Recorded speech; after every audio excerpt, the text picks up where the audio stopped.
The mighty people of Ad. Before the world knew the names of empires, before Rome, before Persia, before the pyramids became a global wonder, there existed a civilization so powerful, so advanced, and so terrifyingly confident in their own strength that ancient travelers whispered about them for centuries. They were called the people of Ad. Their kingdom wasn't built on soft land or weak soil. It rose out of the harsh Arabian desert, in a region known as Olakaf, a world of rolling sand dunes and blistering wines. And yet, these people thrived, not just survived, thrived. They engineered massive pillars that stood like mountains. Their homes were carved into cliffs and fortified with stone that looked impossible for a human to lift. Their warriors were giants in both muscle and reputation. Their rulers believed their greatness was unmatched on earth. If you were a traveler approaching their territory, the first thing you'd notice was scale. Everything was built big. Every structure was designed to impress, to intimidate, and to leave a message behind.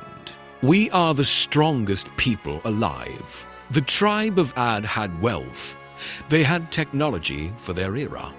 They had strength. And most dangerously, they had ego. Their daily life was a display of power, speed, architecture, agriculture, and trade routes stretching across deserts that other tribes were scared to cross. They harvested crops in what should have been dead land. Their water systems tunneled through sand like hidden rivers. To the outside world, the people of Ad looked unstoppable, untouchable, unbreakable. But inside their kingdom, something else was happening, a shift that every great civilization eventually faces. When power climbs to high, humility falls to low.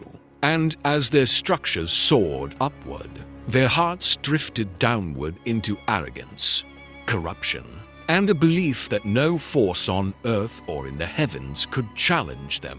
This is where the story of Prophet Hud begins. Not with miracles, not with confrontation, but with a man watching his nation drown in pride, and a storm silently gathering far beyond the horizon.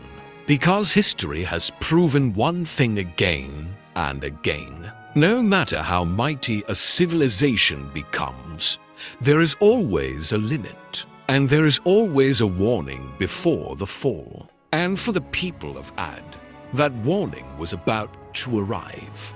Hud's call to a blind kingdom. Long before Hud stood before his people, he watched them with a heavy heart. He walked through their towering pillars, their massive gates, their carved stone mansion structures, so intimidating that travelers thought giants must have built them. Yet inside those walls lived a nation spiritually hollow, worshipping idols made by their own hands. Hud was one of them, same tribe, same language, same land. But what set him apart was clarity. In a world blinded by wealth and muscle, Hud saw something they couldn't. A civilization on the brink of losing its soul. When the command finally came from Allah, Hud stepped into the crowd, not as a rebel, not as a threat, but as a brother. His voice didn't rise with anger. It carried truth, calm, steady, and fearless. He said, "My people, worship Allah alone. You have no God but Him." At first, they were shocked. The idea felt foreign, unnecessary. They had built their idols with their own hands, crowned them with gold, and placed them on pedestals higher than their own leaders. Abandoning them felt like abandoning their identity. Hud continued, reminding them of their blessings, water in a desert, strength unmatched, agricultural riches in a land of dunes. All this wasn't achieved by luck or idols. It was a gift from the one who created them. But ego is a hard wall to break. Some laughed, some whispered, some stared at him with anger, their pride trembling. Hud, they said, "You're only a man like us. Why should we follow you?" Hud didn't flinch. He didn't negotiate. He didn't offer wealth or fear. He simply held his ground. "I am a trustworthy messenger to you," he replied. "I seek no reward. My reward is with the one who sent me." His message was simple. Stop worshipping what you built. Stop boasting about your strength. Stop ignoring the Lord who created you. Turn back before blessings become punishment. But for a nation drunk on power, arrogance feels like truth, and truth feels like an insult. Hud knew this was only the beginning. He could see the storm forming in their hearts long before it formed in the sky. A warning had been delivered, but would the mighty people of Ad listen? When power becomes a god. The people of Ad were not just wealthy, they were proud of being wealthy. Not just strong, they were obsessed with their own strength. And when Hud warned them, their arrogance didn't fade. It flared. They gathered in councils, in marketplaces. Under the giant stone structures they worshipped as symbols of their greatness. Their leaders stood tall, chests out, voices loud.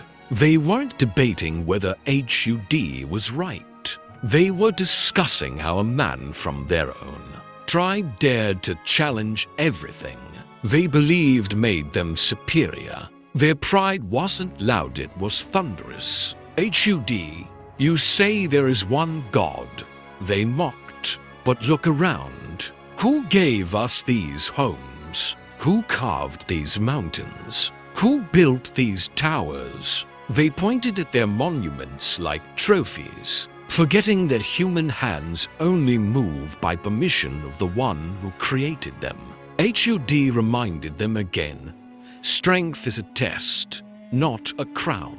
But their hearts were sealed by their own ego. They replied with the classic words of every arrogant nation. "We are mightier than all.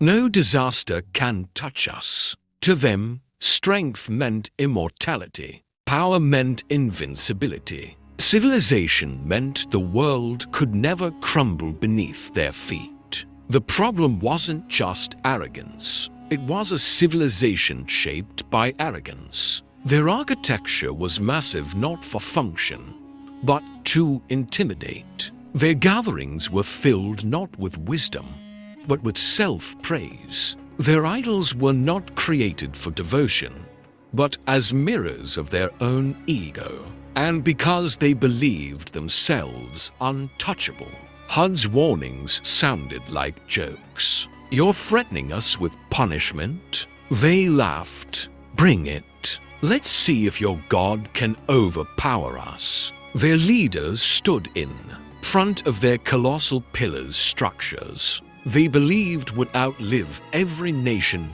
and asked Hud to prove his message with punishment, as if daring heaven itself to act. They were so lost in pride that they couldn't see how fragile they truly were. Their mighty walls couldn't protect them from injustice within. Their advanced engineering couldn't clean the corruption in their hearts. Their wealth couldn't cure their spiritual drought. Hud looked at them not with anger, but with sorrow, because he knew what they didn't. When a civilization worships its own power, destruction doesn't come from outside. It rises from within. And for the people of Ad, that rise had already begun. Signs in the sky they refused to see. Long before destruction touches a nation, warnings appear quiet, subtle, almost gentle. For the people of Ad, those warnings began with the sky. Their land had always been blessed with surprising fertility. Green valleys in the middle of a desert. Strong winds that cooled the heat. Rain that fell just enough to keep their crops thriving. But slowly, silently, things began to change. The winds that once brought comfort grew hotter. The clouds that once promised rain became rare visitors. The evenings that once cooled the land now carried a dry, uneasy stillness. At first, the people of Ad brushed it off. Just a bad season, they said. We've survived worse. And because they were powerful, they believed nature bowed to them. But nature does not bow to arrogance. Year by year, the sky tightened its grip. The breezes turned harsh, carrying dust instead of relief. The wells dug deep into the earth didn't refill the way they used to. The crops began to thin, their once golden fields losing color. Hud saw these changes as clear warnings, mercy from Allah before punishment. He walked through the drying fields, the crumbling soil, the cracked earth, and told his people, "Return to your Lord. He will restore the rain you have lost." But to a super civilization drunk on its own power, this sounded absurd.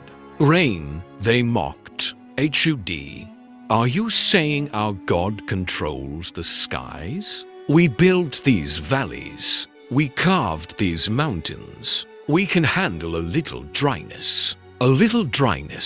But the dryness grew into drought. Water strings thinned to beads. Animals weakened. The once lush landscape shriveled. Under a sun that felt angrier, with each passing day, travelers began avoiding the region. Rumors spread. The people of Ad are losing their blessings. Something is happening in Olakoff. But inside the kingdom, denial ruled. Their leaders blamed natural cycles. Their engineers proposed new irrigation systems. Their priests carved new idols for rain blessings. Anything except accepting Hud's message. Hud stood before them, begging with compassion, not anger.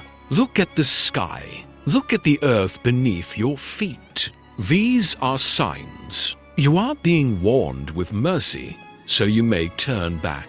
But the people of Ad raised their chins higher, refusing to bend. They believed no force, not even the heavens, could bring them down. And as their arrogance grew, the sky darkened with a warning that would soon become impossible to ignore. The wind that carried doom. The people of Ad had reached a point where warnings no longer mattered. Drought, dying crops, a sky that refused to open, none of it softened their hearts. Instead, they mocked Hud as even louder. Where is this punishment you talk about? They jeered. Show us the power of your Lord. Hud looked at them with sorrow. He knew that when a nation demands punishment, it no longer seeks truth, it seeks its own end. Then one morning, something unusual appeared on the horizon. A cloud thick, dark, and massive, moving slowly across the desert. The people of Ad jumped with excitement. Rain, finally, rain. This is our victory. They danced. They cheered. They pointed at the sky with confidence, believing their idols had answered. But Hud's face turned pale. This was not rain. The cloud grew larger, swallowing the horizon. Not white, not gray. It was black, like a wall of night marching toward them. The temperature changed. The air became tight to still, to silent. Even the animals sensed it. They huddled, trembled, hid. And then the first gust hit. It wasn't a breeze. It was a blade sharp, violent, ripping through trees, sand, and structures. The people staggered, confused. What is this wind? Another gust, louder, stronger, then another like the sky inhaling and exhaling with rage. Hud raised his hands and shouted, "People of Ad, this is what you asked for. This is the punishment you challenged. Seek forgiveness. Turn back." But it was too late. The windstorm unleashed its full fury, a roaring hurricane unlike anything the world had ever seen.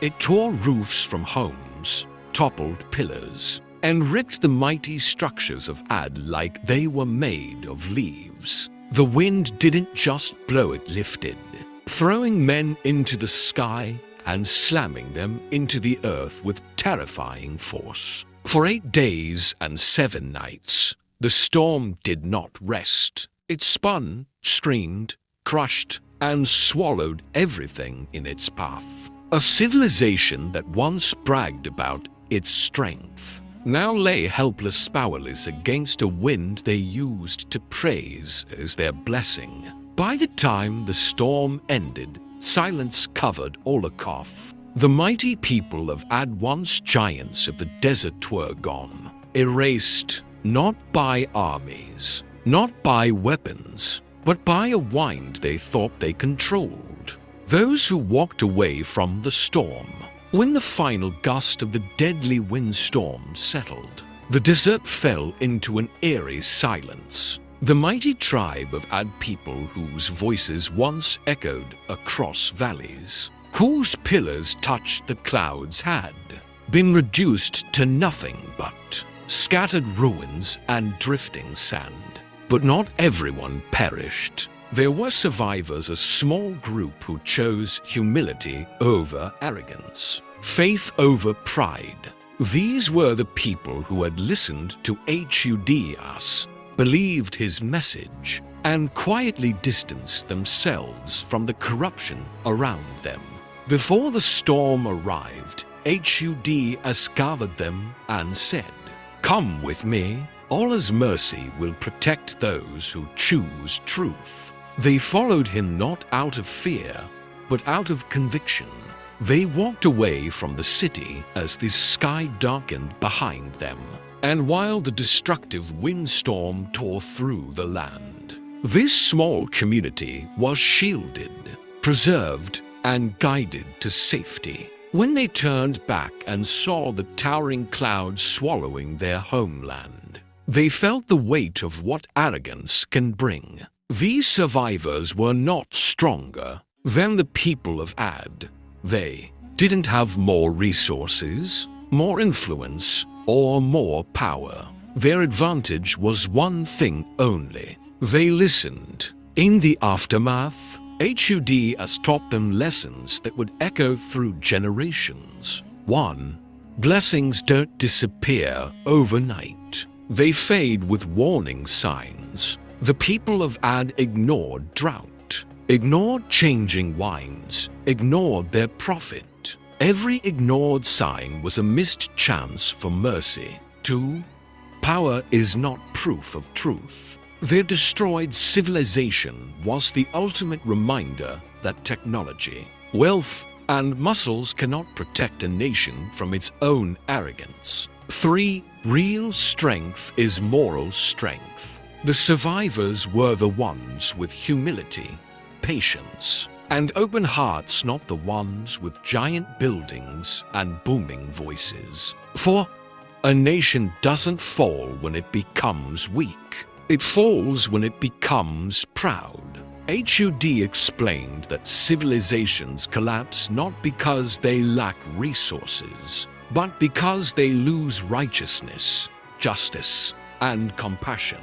The survivors carried these lessons into the lands they traveled next. Their children and grandchildren spread stories of the terrible wind, how it roared like a beast and swept away an empire that thought it could challenge the heavens And through Huds, they understood something deeper. Those who walk with truth survive even when the world around them collapses. Echoes of a lost empire in the desert. Centuries passed after the destruction of Ad, but the desert never forgot. The sand of Olokov carried secrets, whispers of a civilization that once challenged the sky. Today, in parts of southern Arabia, travelers still speak about strange formations, abandoned valleys, and silent stone structures that feel older than history itself.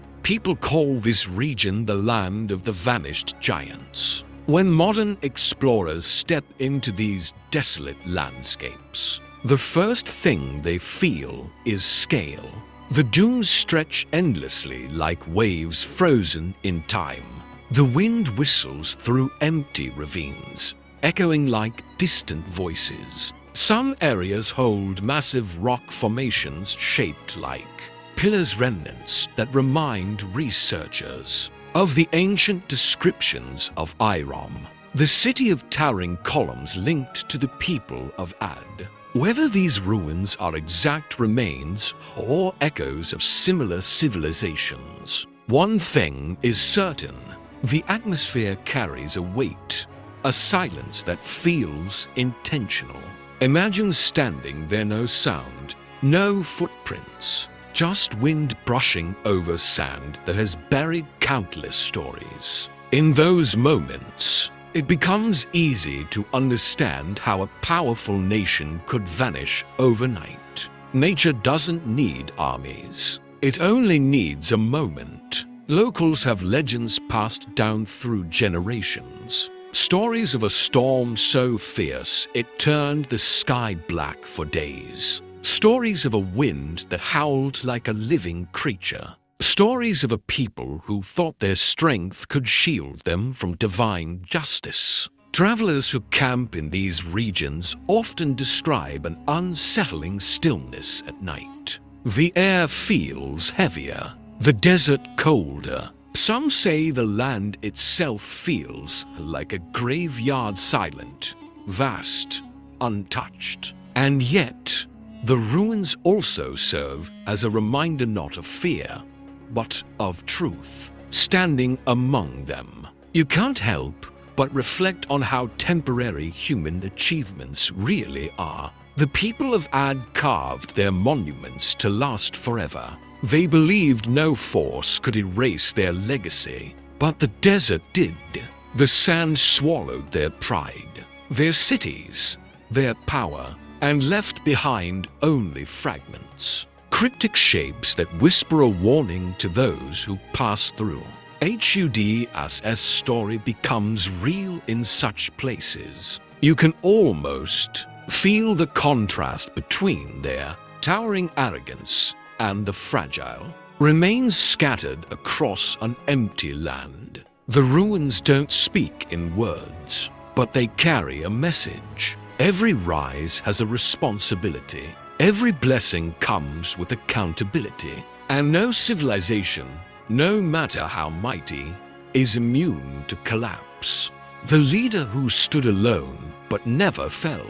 Great leaders aren't defined by armies, titles, or influence. They're defined by courage when no one stands with them. And in the story of Prophet Hud, this truth shines powerfully. He led a nation that refused to follow him, a civilization that mocked him, and a people who believed strength came only from muscle and monuments. Yet Hud's leadership never cracked, not once. What made him so extraordinary? First, his patience was unshakable. Imagine calling your people day after day, year after year, only to face laughter, insults, and accusations. Most leaders would give up, react in anger, or retreat into silence. But Hud didn't.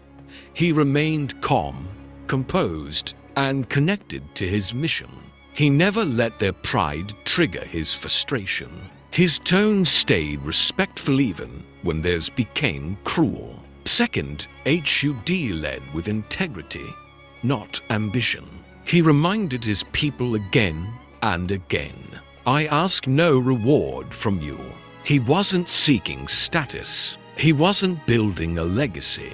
He wasn't trying to be a hero. He simply wanted his people to return to truth before they destroyed themselves. That purity of intention gave his words a power their idols could never match. Third, he led by example, not by force. Hud never threatened, manipulated, or pressured his people.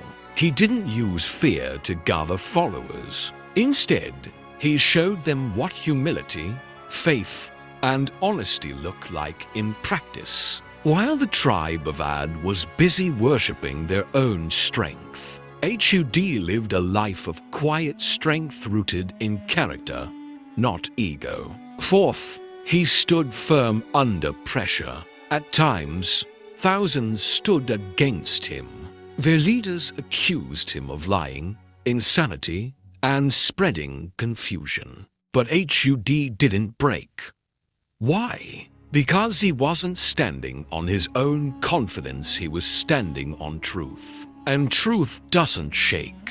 Finally, Hud cared deeply. His warnings weren't angry threats, they were emotional pleas. He wanted to save them, not defeat them. Even when they mocked him, he felt sorrow, not revenge. A real leader doesn't celebrate the downfall of his people. He fights for their rise until the last moment. In the end, Hud has walked away from a collapsing nation, but he walked away with dignity, faith, and honor intact. His people abandoned him, but he never abandoned his mission.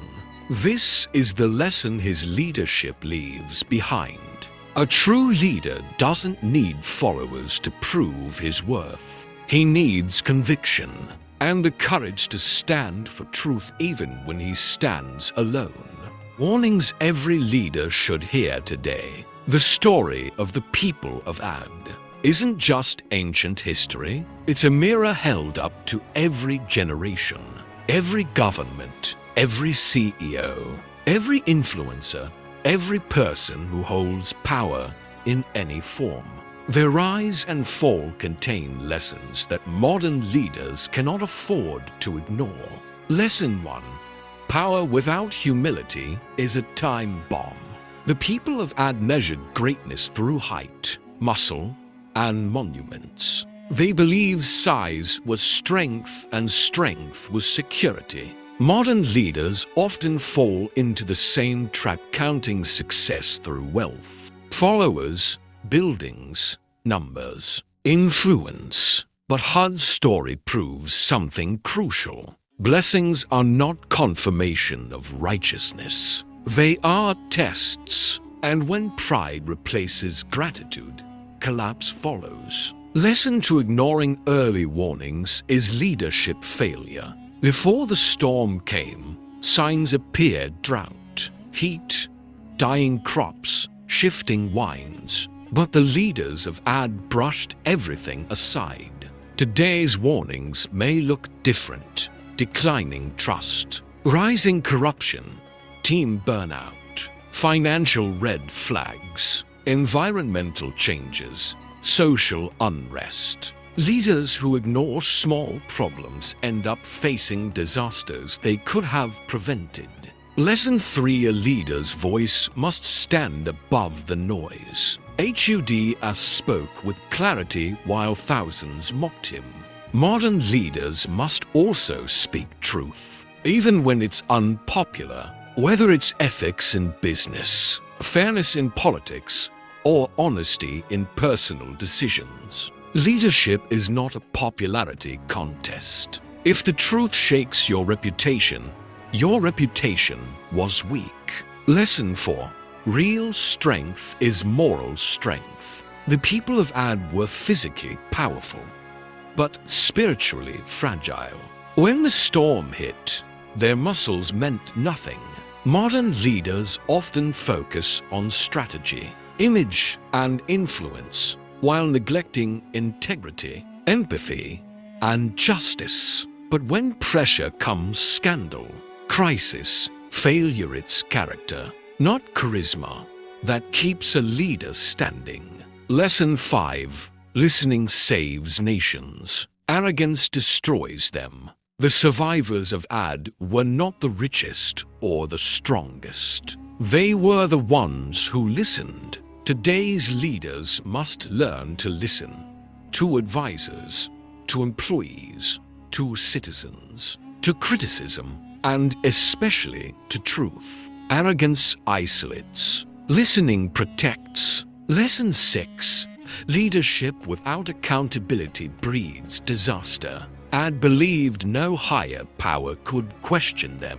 Many leaders today believe the same above rules, above guidance, above consequences. But every position comes with responsibility, and every responsibility comes with accountability. The fall of Ad teaches one final message. If power makes you feel untouchable, then destruction is already on its way.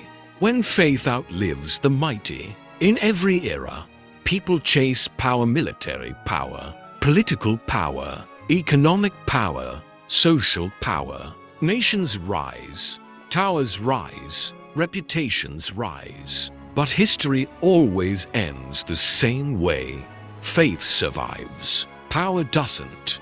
And the story of Hud, us, and the people of Ad is the ultimate proof. When the storm settled and silence fell over Olokov, nothing remained of a civilization that once believed it could never fall.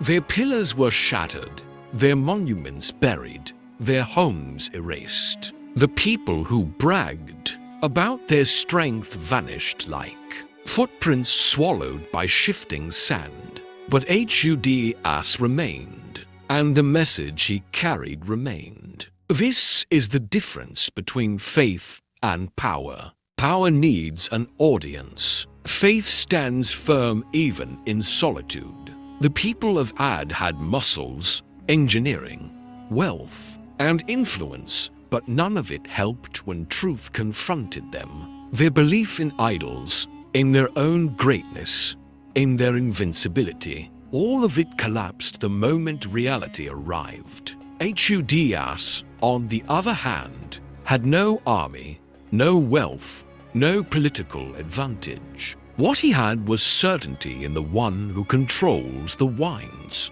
the sky, and every heartbeat. That certainty made him stronger than an entire empire. It wasn't a battle of force. It wasn't a clash of weapons. It was a test of what truly lasts. The windstorm destroyed power.